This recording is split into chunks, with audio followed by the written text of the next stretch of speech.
C'est le plus agréable passe-temps du monde. Et pourtant, qui sait qu'à part le sida, les rapports sexuels peuvent entraîner d'autres conséquences fatales pour la santé. D'après l'Organisation mondiale de la santé, plus d'un demi-million de femmes dans le monde est touchée chaque année par le cancer du col de l'utérus. Principal coupable, le sexe. Les responsables de la maladie sont appelés les virus du papillome humain, les HPV. Il en existe plus de 100 génotypes différents. Ils pénètrent dans le corps par la peau et les muqueuses, ce qui peut engendrer dans certains cas la formation de tumeurs cancéreuses. Par exemple, le cancer du col de l'utérus. Comment les femmes peuvent-elles se protéger contre le HPV? Pendant longtemps, la science n'a avancé qu'à tâtons, à l'aveuglette. Mais cet homme a finalement déclaré la guerre au virus, et il est sur la bonne voie pour le vaincre. L'immunologue Ian Fraser. Développer un vaccin préservant du cancer du col de l'utérus et pouvant sauver des vies est une formidable possibilité de montrer toute la portée de la recherche médicale. Nous avons beaucoup de chance d'avoir un vaccin, et c'est extraordinaire pour moi d'avoir participé à cette histoire qui s'est terminée par la diffusion du vaccin dans le monde entier. Dans les années 80, Ian Fraser fonde à Brisbane le premier groupe de recherche qui se consacre uniquement au HPV. Mais après les premiers essais, l'équipe de chercheurs connaît un sérieux revers. La recherche du vaccin pouvant sauver des vies risque d'échouer.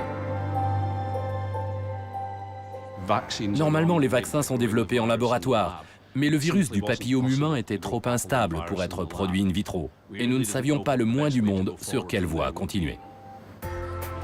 Mais en 1990, le destin fait en sorte que Ian Fraser rencontre le virologue chinois Yan Zhu. Le spécialiste des clones travaille à l'époque lui aussi sur le HPV. À partir de ce moment-là, les deux hommes forment une équipe et cherchent ensemble le moyen de vaincre le virus. Tout ce que nous avons essayé la première année a échoué, et on ne comprenait pas pourquoi. Tout ce que l'on savait, c'est que l'on n'obtenait pas ce qu'on voulait. On s'y remettait, on essayait encore et encore. On est même arrivé au point où on se disait que ça ne marcherait jamais. Mais on a décidé de continuer, tellement de choses en dépendaient. À la fin, c'était les échecs qui nous faisaient avancer sur la voie de la réussite. Fraser et son collègue tentent finalement une méthode tout à fait nouvelle. Ils clonent les protéines à la surface du HPV sur un virus différent, servant uniquement de modèle. Et avec ce virus déguisé, ils réussissent enfin à tromper le système immunitaire humain, qui, pour lutter contre ce cheval de Troie, produit en effet des anticorps contre le HPV.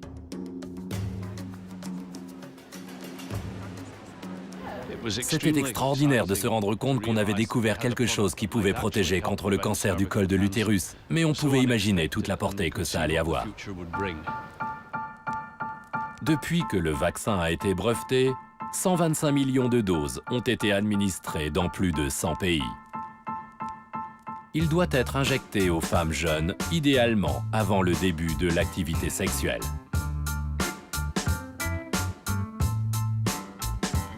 Fraser s'engage personnellement à ce que le médicament soit également facilement accessible dans les pays en voie de développement, pour sauver la vie de plus de femmes encore.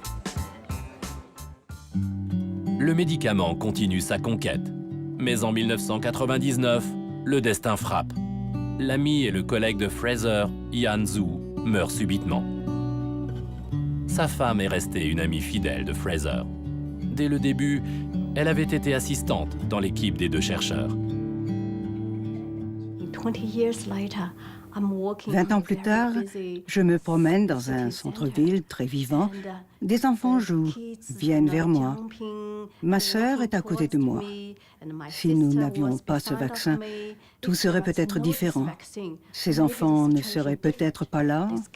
Ma sœur ne serait peut-être plus à mes côtés. Je crois que ce vaccin était une invention importante. La vie est un trésor. Et nous pouvons sauver des vies en tant que femmes. J'en suis très heureuse.